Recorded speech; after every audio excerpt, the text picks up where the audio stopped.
So very good morning to all of you. Moving further on geometry, आज हम लोग x centre के बारे में देखेंगे. अ वेरी इंपॉर्टेंट टॉपिक, आपके एग्जाम के लिए बहुत इंपॉर्टेंट है ये. Okay, and will talk about a general triangle. मेरा सजेशन आपसे होगा कि आप प्रीवियस लेक्चर्स पहले फॉलो कर लें, जिसमें हम लोग एक्स सेंटर के बारे में बात किए थे. Okay, still just a flashback. जब कभी भी इंटरनल एंगल बाइसेक्टर मिलता है तो एक भीतर में सर्कल बनता है जिसको इन सर्कल कहते हैं, और उस इन सर्कल का रेडियस जो होता है उसको इन रेडियस कहते हैं. ओके, और वो सेंटर को इन सेंटर कहते हैं. लेकिन जब कभी भी एक्सटर्नल एंगल्स के बाइसेक्टर जहां पर मिलते हैं, ओके, उस पर्टिकुलर पॉइंट को एक्स सेंटर कहा जाता है. इसका अर्थ ये हुआ कि ये इसका एक्सटर्नल एंगल है. अगर हम इसका नाम दे दें ए बी सी, और नॉर्मल नोटेशंस में ए के उल्टे साइड पे ए, बी के उल्टे साइड पे बी, सी के उल्टे साइड पे सी, तो ये वाले एंगल का जो एंगल बाइसेक्टर होगा,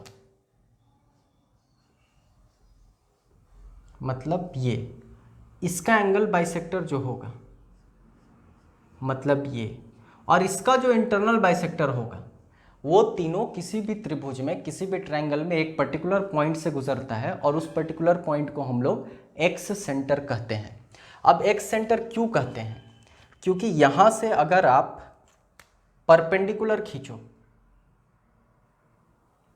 I am talking about a perpendicular, यहां से एक परपेंडिकुलर यहां खींच दें और यहां से एक परपेंडिकुलर यहां खींच दें. ओके, और उसका नाम दे देते हैं आर डैश. तो खास बात ये होती है कि ये आर डैश हमेशा सेम होता है. तीनों जो परपेंडिकुलर्स रहते हैं वो सेम डायमेंशन के होते हैं. तो अगर डायमेंशन सेम है तो यहाँ पर अगर आप कंपास का सेंटर रखोगे और एक सर्कल बनाने का कोशिश करोगे तो कुछ ऐसा सर्कल बनता हुआ आपको दिखेगा. ओके, आई मीन अगर आप एग्जैक्ट स्केल पर बनाओगे तो कुछ ऐसा सर्कल बनता हुआ दिखेगा. तो यहाँ पर आपको दिखा कि ये सर्कल इस साइड और इस साइड और इस साइड तीनों को टच कर रहा है. हेंस ये सर्कल एक्स सर्कल कहलाएगा, और ये वाला सेंटर एक्स सेंटर कहलाएगा, और ये आर डैश एक्स रेडियस कहलाएगा. ओके, हमारा एजेंडा है आर डैश का वैल्यू फाइंड करना. ओके, ए के उल्टे साइड पे नॉर्मल नोटेशन में हम लोग बात कर चुके हैं. ए के उल्टे साइड पे होता है ए, बी के उल्टे साइड पे होता है बी, सी के उल्टे साइड पे होता है सी. तो ये वाला पूरा डायमेंशन हम लोग ए अज्यूम कर लिए, सी ये बी. अगर हम इसको कनेक्ट करते हैं, इस तरीके से हम कनेक्ट करते हैं, ये एक जनरल ट्रायंगल है. ये कोई ज़रूरी नहीं है कि ये परपेंडिकुलर ही यहाँ पर आगे बढ़कर जाए. यहाँ पर हम अज्यूम करके दिखा रहे हैं आपको, आपकी इच्छा है. मतलब डोंट बी 100% श्योर कि ये वाला जो लाइन आएगा वो परपेंडिकुलर बाइसेक्टर होगा. जनरल ट्रायंगल है, हो सकता है इस इमेज में आपको लग रहा होगा, ऐसी कोई आई मीन कंपल्शन नहीं है कि ऐसा होगा ही. ओके, मतलब इसका अर्थ ये हुआ कि आप इसको अगर जोड़ोगे तो देयर इज अ प्रोबेबिलिटी कि ये आर डैश इधर आ जाए, परपेंडिकुलर इस तरफ आ जाए, ये भी हो सकता है. खैर, हम इसको कनेक्ट कर दिए हैं. इसको नाम दे देते हैं, लेट अस सपोज इसका नाम दे देते हैं यू. फाइन. आपको दिख रहा होगा एक triangle A B U, A B U. अगर हम उसको शेड करें तो कुछ ऐसा है. Okay, have a look on it. इसका एरिया निकालना हो, मतलब बेसिकली हम इसका एरिया निकालना चाहते हैं. ओके, हम बोलेंगे हाफ. जरा बेस देखो आप, सी, ये सी बेस है. हाइट ये परपेंडिकुलर है तो बट ऑब्वियस है ये हाइट होगा इसका, मतलब आर डैश. ओके, अब अगर हम एक दूसरा ट्रायंगल ले लें, ये वाला जो शेड कर रहे हैं, मतलब नाम अगर देखें हम तो ACU, और हम एरिया निकालना चाहते हैं, बोलेंगे हाफ बेस B। बहुत आसान है, हाइट तो यही है, परपेंडिकुलर है ये, ओके, मतलब R'। अब एक तीसरा ट्रायंगल हम ले रहे हैं, ध्यान से देखोगे आप, जो ब्लैक कलर से शेड कर रहे हैं।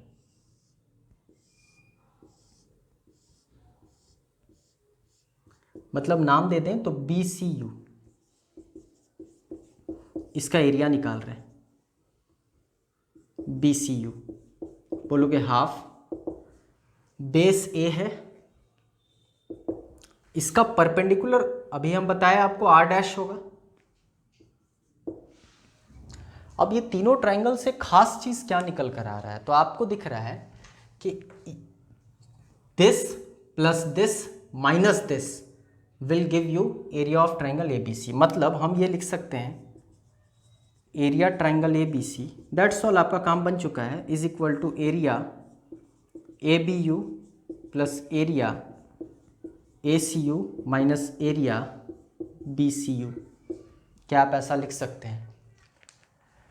ABU ACU minus BCU gives ABC। तो चलो ABC के एरिया को एरिया ही लिखते हैं, okay. Area ABU half C into R' half B into R' minus half A into R'। अगर कॉमन ले लिया जाए, this side is your area triangle ABC, R' common अगर ले लें हम तो C plus B minus A by 2। Can I write, let me use this space, area triangle ABC is equal to R'। अगर हम एक ऐड कर दें, एक A माइनस कर दें, तो can I right A plus B plus C minus A by 2। कुछ नहीं है, जो ये है वही ये है, कुछ नहीं किए, एक A जोड़ दिए, एक A घटा दिए। इतना दूर आपको दिख रहा होगा स्मॉल s, सेमी पेरीमीटर, जो पहले हम लोग बात कर चुके हैं, इस पर पढ़ चुके हैं ये। तो can I write area is equal to R' S minus, ये दोनों एक साथ ले लो, बाई 2, 2 से 2 कट गया, काम बन चुका है अपना।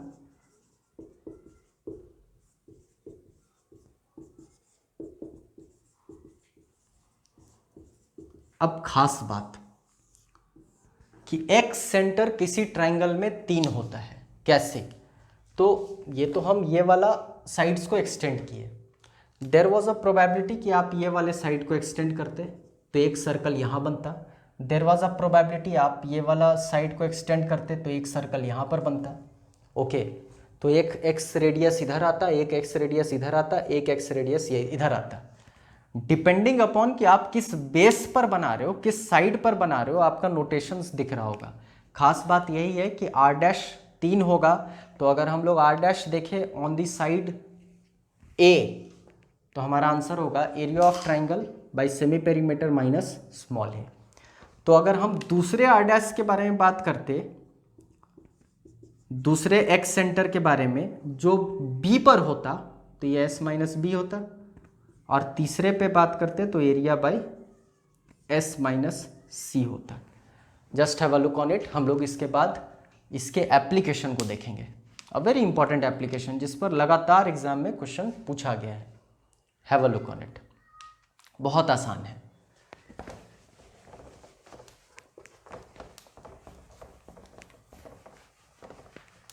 आई होप आप प्रीवियस लेक्चर्स अगर फॉलो किए हैं तो उस वक्त हम लोग इन रेडियस को रिलेट किए थे सेमी पेरीमीटर और एरिया से फॉर अ जनरल ट्रायंगल। यहां पर बात जनरल ट्रायंगल की हो रही है, ध्यान रखें आप।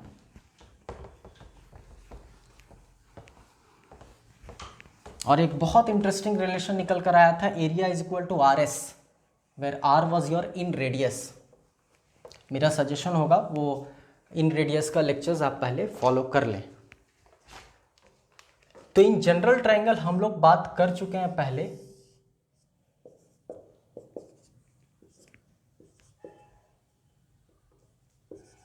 Area is equal to R S, और अभी हम लोग बात किए area is equal to R dash S minus A या R dash S minus B या R dash S minus C.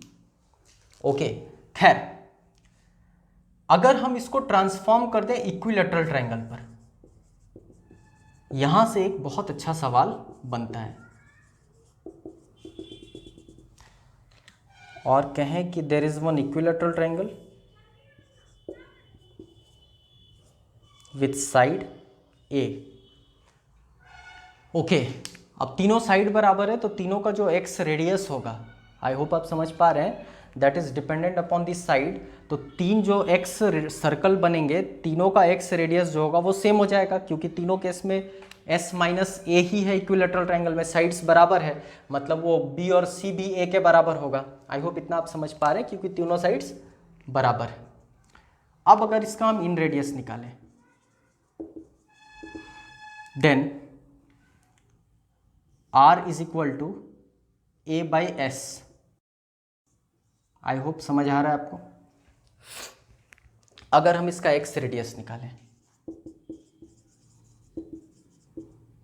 Are dash is equal to A by S minus A. एक equilateral triangle में S is equal to 3a/2, basically वो a plus a by 2 है। Okay, semi perimeter, अर्ध परिमिति, कुछ नहीं करना है, यहाँ वैल्यूज बिठा देना है। a by 3a/2, a by your this is your 3a/2 minus a।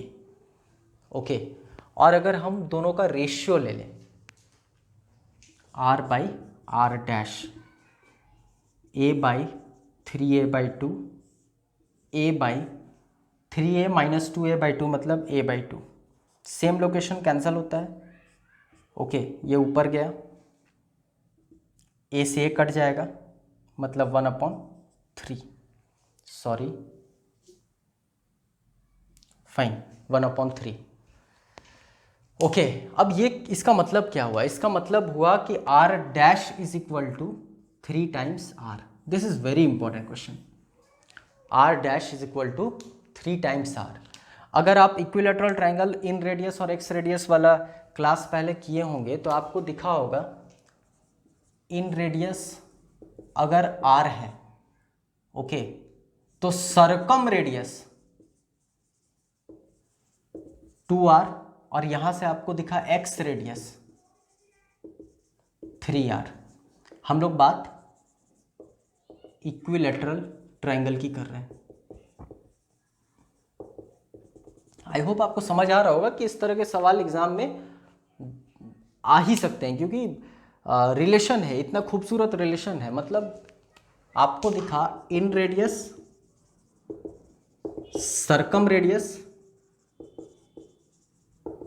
और ex radius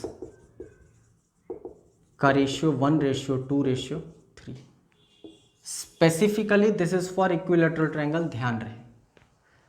I hope things are very clear to all of you. अगले लेक्चर में हम लोग फर्दर एप्लीकेशन ऑफ ज्योमेट्री देखेंगे। Thank you.